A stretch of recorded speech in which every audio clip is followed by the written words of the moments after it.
I'm feeling snarky today. Are you feeling snarky today? Should we have a snarky episode? I think so. I think we came in a bit snarky about our day ahead of us. So let's get into it. Yeah, let's do it. Welcome to Zero Detraction, the The podcast about how snarky edition. the snarky edition, about how first-time founders create companies that scale. I'm one of your regular snarky co-hosts coming in snarkier than usual. We're coming in hot today here with my other regular co-host, Cameron Law. Cam, how are you Here today? I'm doing well. Usually not snarky, but apparently I think I'm coming in that way today. But looking forward to our snarky edition here of Zero Detraction. Good to be in the So studio. we are, yeah, we've got a great topic served up by AI that knows me a little bit too well, and so we're going to talk today about the 5 signs that your idea is garbage. For and we're bringing that to you in an episode that we are calling the snarky edition of Zero to Traction. So do you want to set anything up, or should we just dive in about how everyone else's ideas, sorry, not everyone else's, everyone's ideas are just trashed. Even yours, Josh, are trash. Even my ideas are trash. Well, the what came to mind was you use the term like serve it up, and I just like thought of you like serving a pile of garbage. But nonetheless, we could polish that garbage into something very nice. So like this is like, it's a common theme. This running joke. I imagine anybody in our circles has encountered by now about polishing turds, right? That our least favorite thing to do is polish turds. And that's because a lot of times what comes across our plates in the to continue the serving metaphor, what comes across our plate is a task of making something as good as it can be in the moment, right? That's pitch feedback is a good example of that, right? Where we're trying to provide feedback on their pitch, make their pitch better. We can give feedback on the business, but they can't solve that in the moment. And so what we spend that time doing is polishing the turd. So if we can give you all not that you're guilty of this, but if we can give you all the 5 signs that your idea is garbage, then you can make it such that the thing you bring before us isn't a turd. Now, that's not why we're doing this. We're not selfish, but fewer turds, please.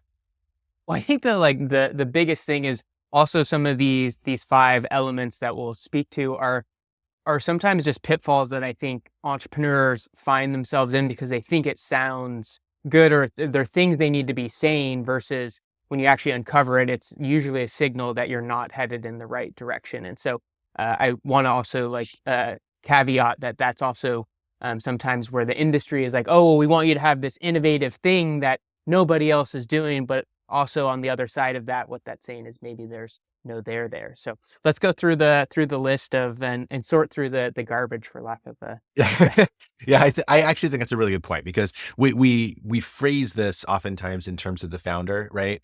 And I think your point is broadly speaking that we as an ecosystem that supports founders oftentimes are actually the root cause of a lot of this.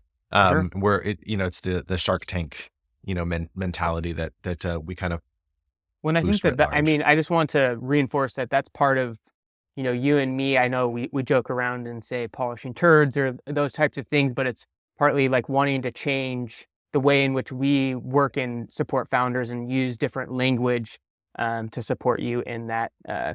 Although sometimes jokingly we will use that type of jargon, but for the most part, that's changing the way that we support you. So it's less of helping you with pitching just for pitching's sake, but really to help you build your business and get the fundamentals correct. Yeah, I mean, it's usually a statement of self-criticism, right? As Yeah, much as it is criticism of everything for else, which sure. is why, like we've talked before about the Traction Lab on the podcast. I think it's been a couple of months since we've talked about it, but we've talked about it here before. And like that whole thing, the whole premise of Traction Lab is to not polish turds, and what that means is not changing the people that are coming in the room. It's changing the work that we're choosing to do with those companies because we Right. know it's going to serve them better. So like the whole polishing turd thing is a large inside joke about it, but it's a lot of self-criticism. Yeah. Uh, but with that, like let's do it. Let's dive in. Let's do it. Let's do Let's this. All right. So we'll do the usual thing where we'll just go one by one. So first sign that your idea is garbage is that it's like Uber for X. No, it's not. So this is like you mentioned, Cam, that like one of the uh, things that often happens is that we set up these expectations that your idea is supposed to be innovative, supposed to be unique, and so this like Uber for X thing comes from us. Again, I've certainly given that feedback to people before when they're having trouble succinctly stating what they are. Like I'm saying, I call it an XY, right? Like we are the X for Y because it can be really helpful shorthands. But if you're leaning entirely into this idea of we are Uber for X, then I think you're setting yourself up for some disappointment when you Yeah. actually start communicating ideas with people. When I think the first thing that comes to mind is sometimes when people are trying to come up with, how to solve a particular problem, and if they're actually going in that direction, or if they're, say, starting like, I want to come up with a good idea for a startup, they're like, they start with we could be the Uber for this thing. And so it's not really the best place to start with the idea versus who are you trying to serve? What are the fundamental pain points? And then if that's actually the way it's best to monetize or build the solution, then that makes sense coming in. But again, I think, there's power in using some of that, like, I think on the lean canvas, it's called the high level concept, right? It's a way to like demonstrate what you're trying to do if you don't quite have the language yet, which, is understandable, but it's really, I think, in that like coming up with the solution is you don't want to just start with like already building the business model when you don't know who your customer or how you're going to provide value or what the pain point even is, because now you might be pigeonholed to saying, oh, we're building this Uber like platform when maybe that's not even the core way to deliver value. Yeah, I actually think that's a really interesting way to talk about it, right? It's just like a idea of business models versus problems. And we as entrepreneurs, as creative, like innovative type people, we inherently think in terms of solutions. Like we can't help it. And so we're always thinking like, oh, let's solve that, might be this, or like this is a great idea to do blank. And so that is doing a lot of heavy lifting. It's this whole idea that's really a house of cards of assumptions. And so we always teach entrepreneurs like, okay, now you got to reverse engineer back to the problem that you're solving, right? But when you jump straight to like we're the Uber for X, you've baked in a particular business model without necessarily validating that there's even a problem there worth solving, let alone that this is the right mechanism by which to solve that problem, right? So it's kind of like just jumping two steps ahead. For sure. Well, and then Yeah. it also like forces you then to like see, oh, I need to create value for two different people, but versus, who's the core audience and target. So in the case of this Uber for, I think we talked about like Uber for dog walking, which was like Rover or something like that, was like you had to have two, again, you had to have the walkers and the, people who wanted their dogs walked versus were the, you know, Craigslist of dog walking or something, like that's a whole different business model and how that's ultimately positioned and how you're actually supporting that. I don't know. I think probably Craigslist for dog walking is worse, probably. That doesn't sound better, does it? No. No. Um, but like, I think the Uber for X thing is, I don't think it has as much communicative value as people think it does.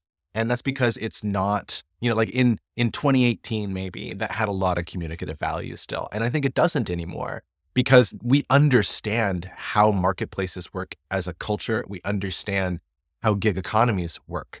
And so we don't need to say you're the Uber for X. Like you can just say that you're making, doing a, gig economy play in blank, right? And we understand what that means. And so like the communicative value is lost. And so what I think ends up coming into the conversation much too early is this sort of arrogant assumption that what you're doing is so game changing that you're going to be the next Uber.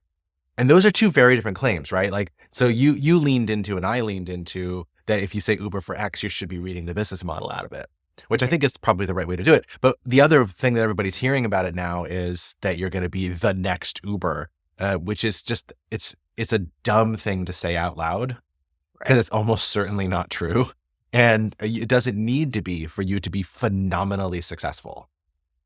Yeah, that it's interesting because that didn't even cross my mind. I went straight to thinking around the business model component, but that's probably obviously the like bias that I would have in getting started. But I could see where that would have a large assumption that we're going to be this huge business and revolutionize industry because like really what that was looking at was kind of bringing in the whole gig economy type work. in a more elevated fashion. Not that that didn't exist prior, but approaching it in a different way.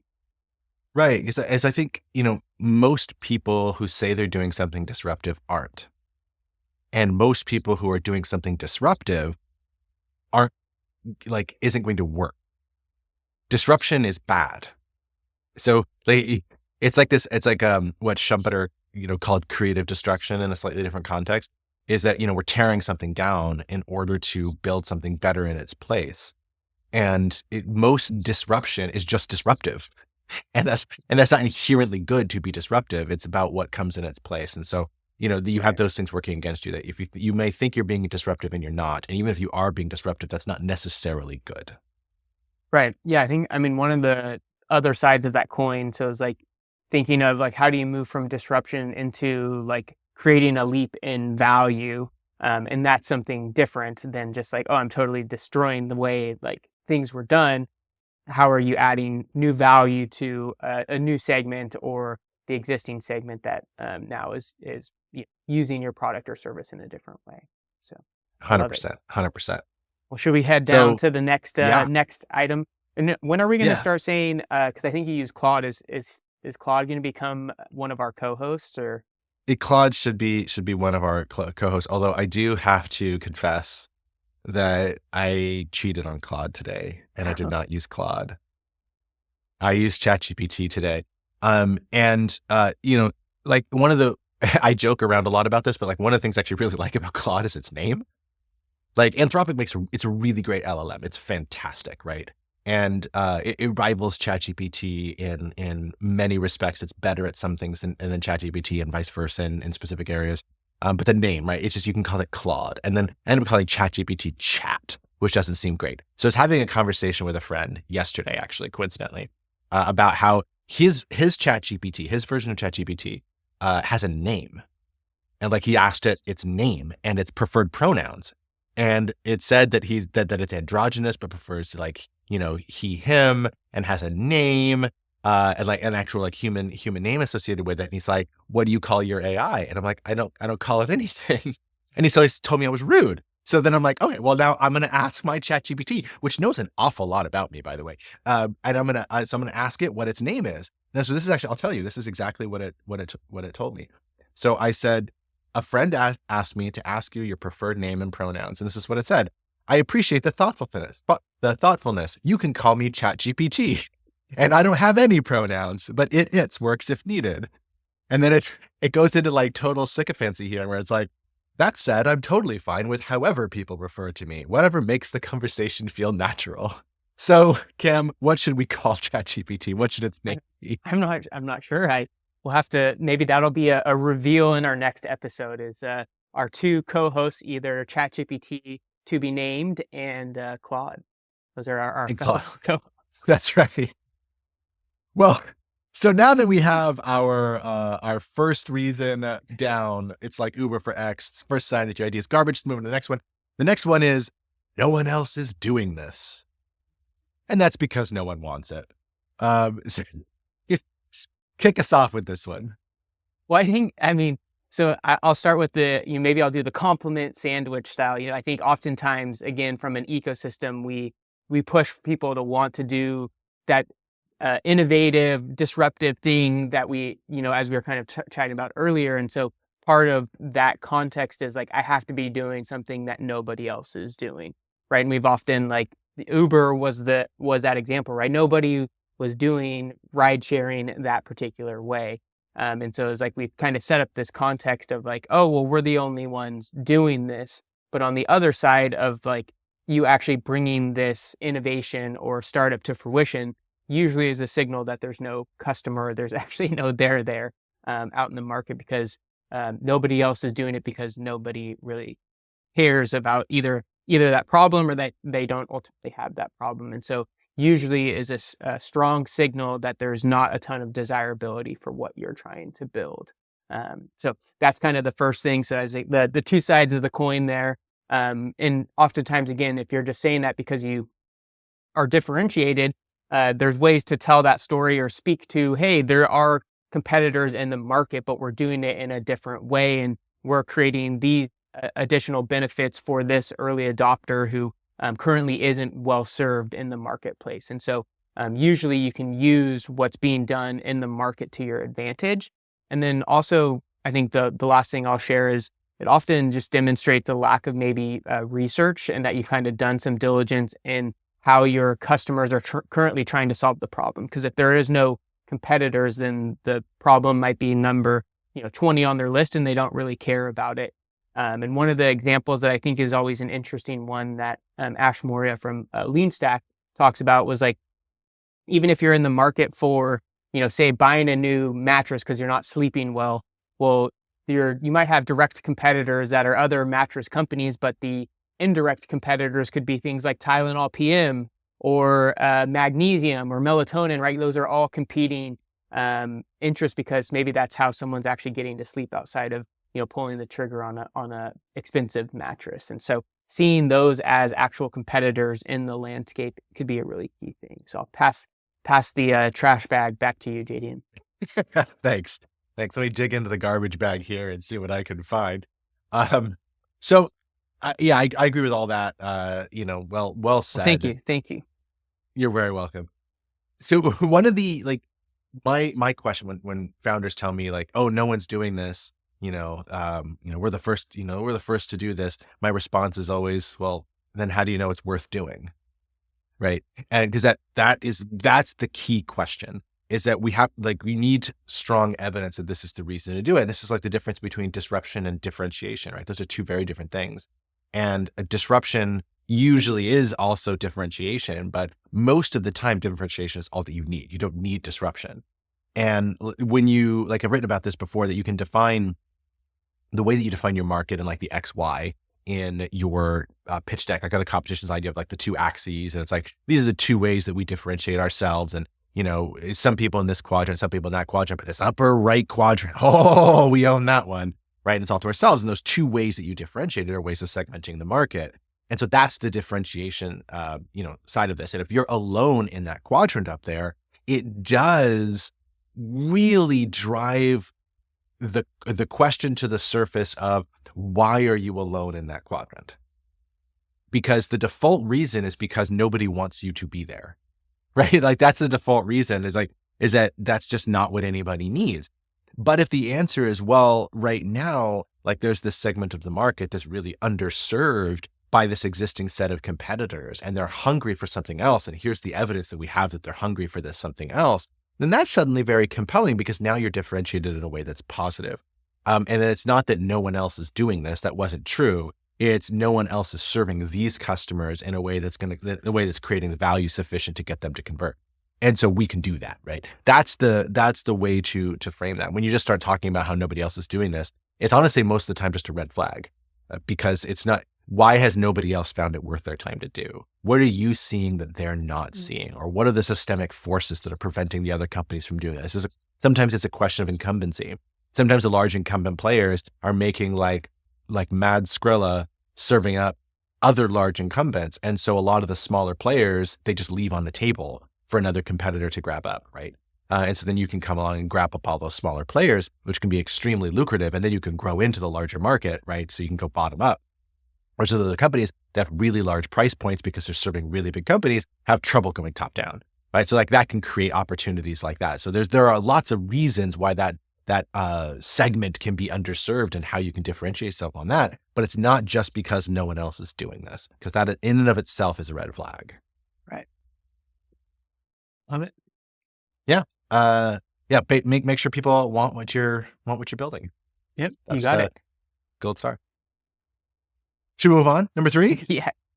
The third sign that your idea is garbage is when you say, our TAM is in the billions. And that's usually because you're saying, well, that's because every human being on earth is going to buy it. So this one actually is annoying to me. And again, this is back to your compliment sandwich idea, right? That we're pushing founders to have really large total addressable markets. And so we end up with total addressable markets that are oftentimes quite silly. So we see this in a few different ways. So like one that I think is really common is to define a TAM that's way larger than you're actually serving, or that you're actually even able to serve. And so it's not really the addressable market. It's like you sit within that addressable market. And so like that's just this, you're just getting way too large of a number. Another way that's kind of similar to that I see a lot of is let's say you are, serving the ed tech market and you like this, you're offering instructional technology or something like that. And so you're like, all right, well, our TAM is blank. And that you give this dollar amount, that's the dollar amount that every single school, from primary to secondary to postgraduate, all levels of education are all spending collectively on instructional technology. And you'll say that's our TAM. And that's dumb. Like because that's not what you're actually targeting. Like who are you going after? Like, what are you doing here? Like, you're not replacing every piece of instructional technology out there. So call that the size of the market is really, really dumb. And showing this like really lack of imagination in being able to understand where you're actually able to make your play. What is the actual addressable market here? Not what is the universe of dollars spent on vaguely, similar products, many of which will stay if they buy you. But what is it you're actually able to address? What's the size of the problem? Right. Right. Yeah. I mean, I think the only thing I would really add in was that I tie it to not really having a clear definition of like who you're starting. Cause I think of like a bottoms up approach to get to your TAM. So it's like, and starting with like, who are you actually targeting from the start, which, is kind of that, as you're targeting your early adopter and wedging into your SOM, right? And then you start to grow out into what that looks like. And so part of that, like, I think lack of ability to define, a TAM in a way that's like realistic, but optimistic as well, I guess I would say, is there's not really this methodology of like, how am I getting into that? Because I might not be clear on who my core customer is, right? It's like, oh, I'm selling to school districts. Well, it's like, I'm just pulling on the example you're using. So it's like, oh, I'm just going to say all spending because I'm not clearly defined in what problem I'm solving. And so I think it's a lot of that work in coming to these numbers is really defining that theory of what your methodology around actually going to market is, and then how you'll grow in that market by adding new value to new customers as you ultimately grow and scale.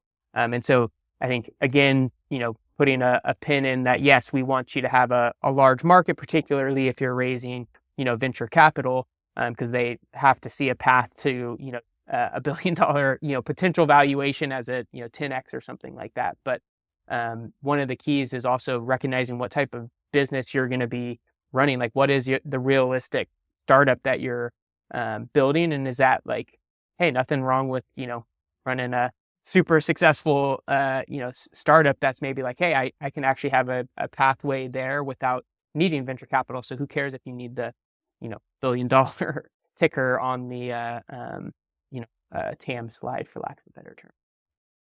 Totally. Let's dive right into the next one, because I think it's really Yeah. tightly related to exactly what you just Yeah. said, right? So like the next sign nature idea is garbage is if only we get 1% of the market, or we just need 1% of the market, to which I usually reply, oh, is that all?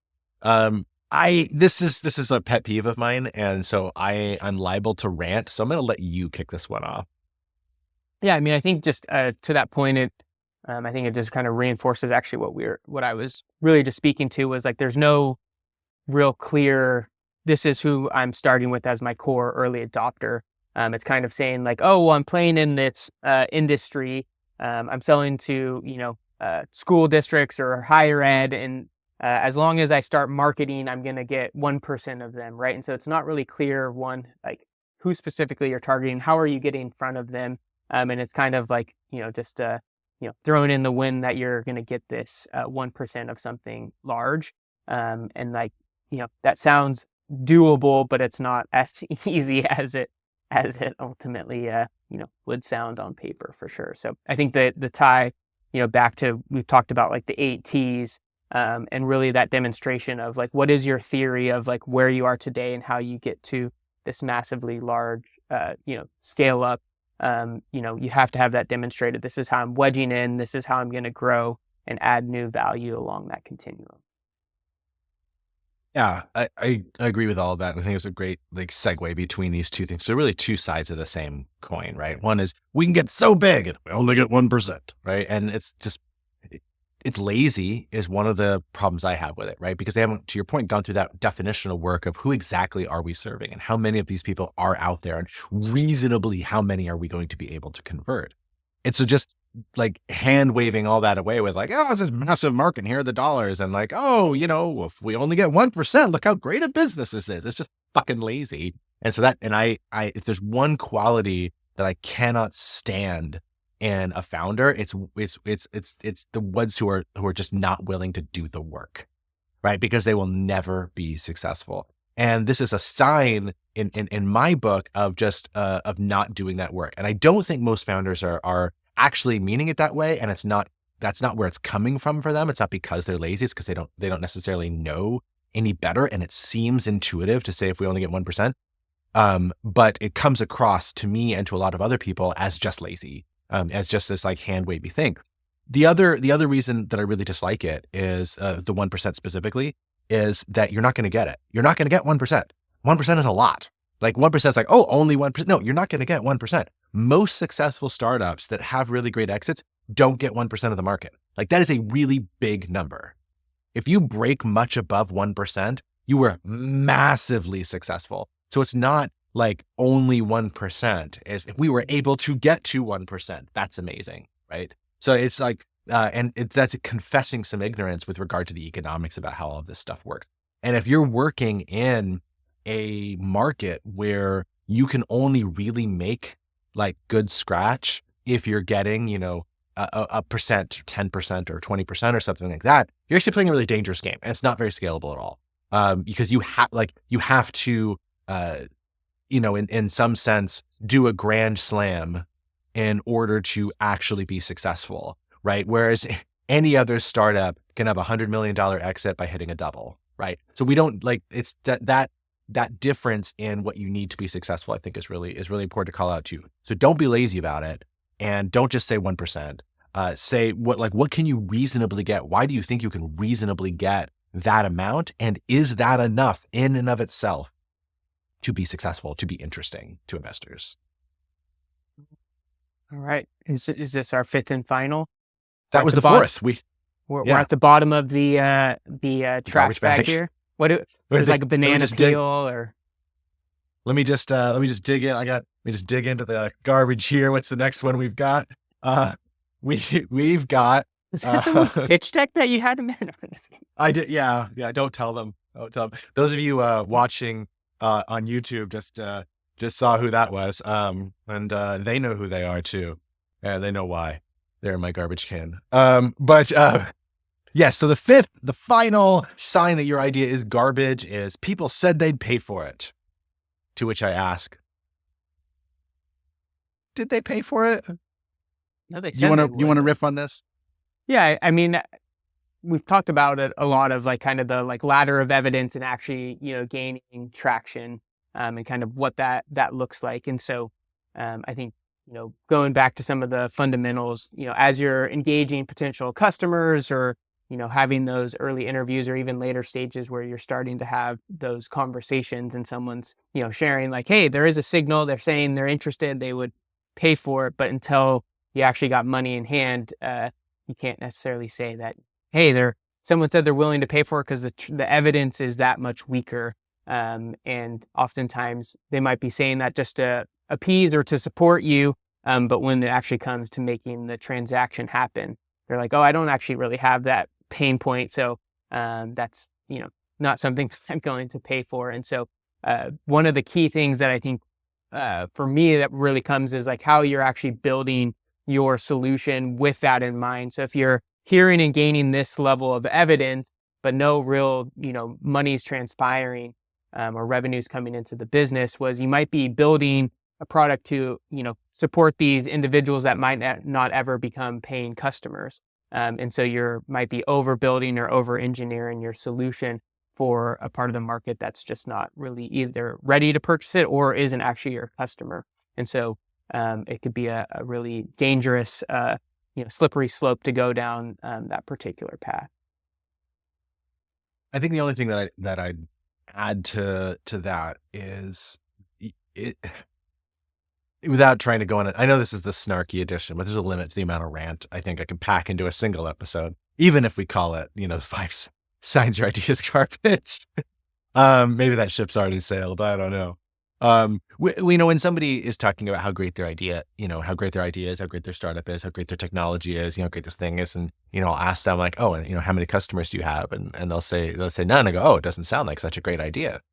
And it's like, Cameron's shaking his head right now because I could tell it right there in the eye roll behind his glass. He's like, asshole. Um, but, and he's not wrong. But it's no, like the idea is that like the only people who are in a position to tell you if your idea is good are the people who can pay for it. And if you can't get there, if you can't get to them paying, then we don't have any reason to believe yet that it's a great idea or that it's a good idea or that it's a good product, because the only measure of it being good or great is it good or great in the eyes of the people who pay for it. And so until you get them to do that, we don't know. And I'm saying like pay for it, and that doesn't have to literally be paying money for it. We've talked about like the ladder of evidence before, but I'm just using that as a proxy here. But if you're getting people to talk about it, but you're not getting people to convert, then that's a red flag. Like that's a big red flag. And what often happens, there's like two big reasons it happens. And so one is the one you talked about, Cameron, that like it's just not there for them, and so they're not going to buy it.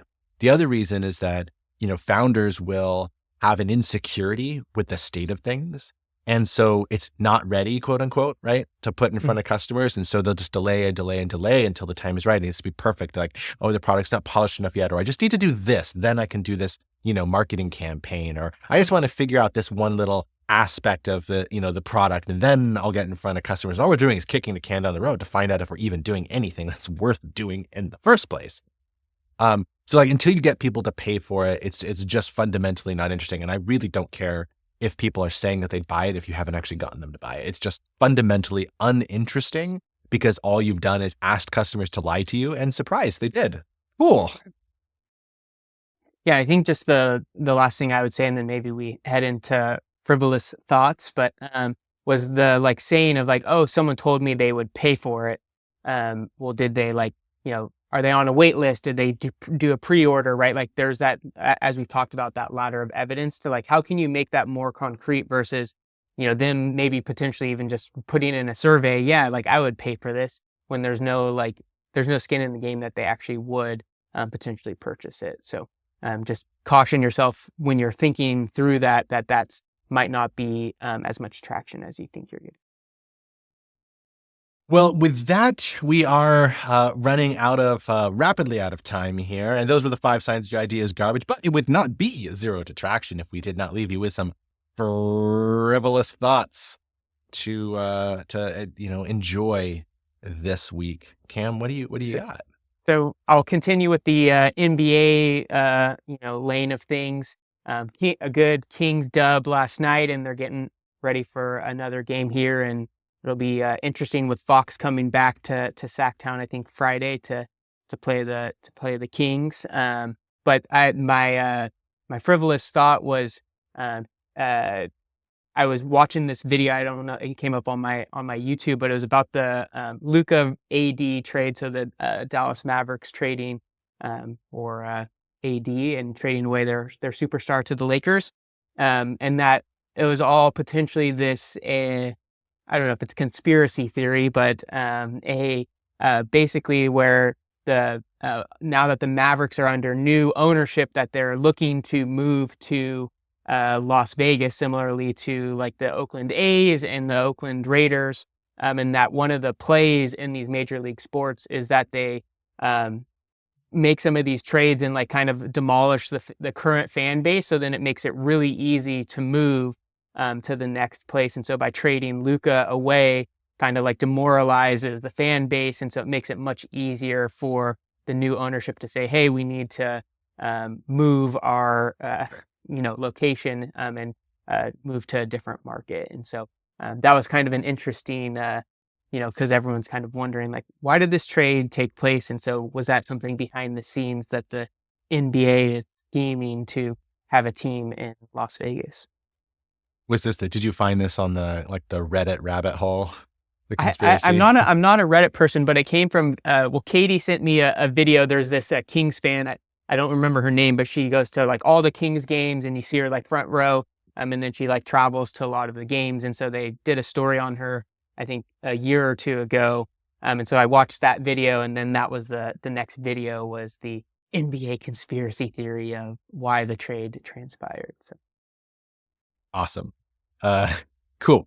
Well, if you're going to continue with the theme, I'll continue with the theme as well, and go straight into television recommendations.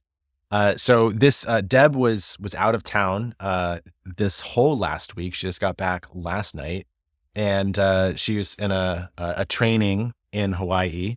Very, very rough for her. I'm putting training in air quotes here. I saw the photos. But anyway, so I was doing the solo dad thing, and like the solo dad to a 1-year-old who's only in daycare half days is quite a thing. You get up earlier than he does, and he's an early riser, and you do the breakfast thing. Then you drop him off at school. You work for 3 hours, and you have to go pick him up to do nap time, and then maybe are lucky to do a little bit of work in between some like housework and chores during his what is way too short of a nap. And then you go do it again, and then do dinner, and then you do bedtime all over again. And then you have to clean up and, do dishes and do the whole thing, and probably eat yourself. And so by that, by that time it's 9 p.m. Sometimes a little bit later. It's like, that's the whole day. It's a lot. So I'm like, I need something to unwind. And so I was like, all right, I'm going to get a bottle of wine, and just like sit by myself and think. So I get this like wonderful Petit Syrah from California, and I really like, Petit Syrah is one of my faves. And I'm like, all right, I'm going to find something new to watch. And so with low expectations, I started the Netflix show The Diplomat with Kerry Russell. good show. It's rated well, not amazingly well, but it's rated well. And, it's got the international intrigue and diplomacy things, which are big hobbies of mine. And so, or hobby topics, I don't engage in diplomacy as a hobby. But so I'm like, let me watch this show.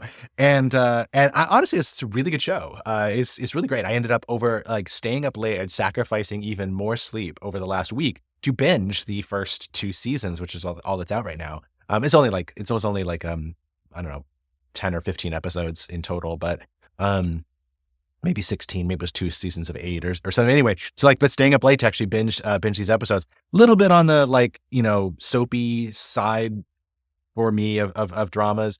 But the writing is otherwise relatively good. It gets some aspects of diplomacy wrong, but in a way that you forgive because it's television, and the performances are great and the writing is great. It's really compelling.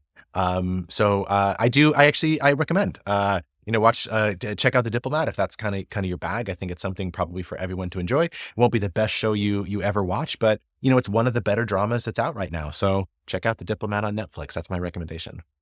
I thought it was pretty good too. Oh, see, every time I'm coming with a recommendation, you're like, yeah, Katie and I already watched that. Must be nice not to have a kid and be able to watch shows whenever you want. Exactly. There you go. Well, we'll come next week with more recommendation. Yeah, right.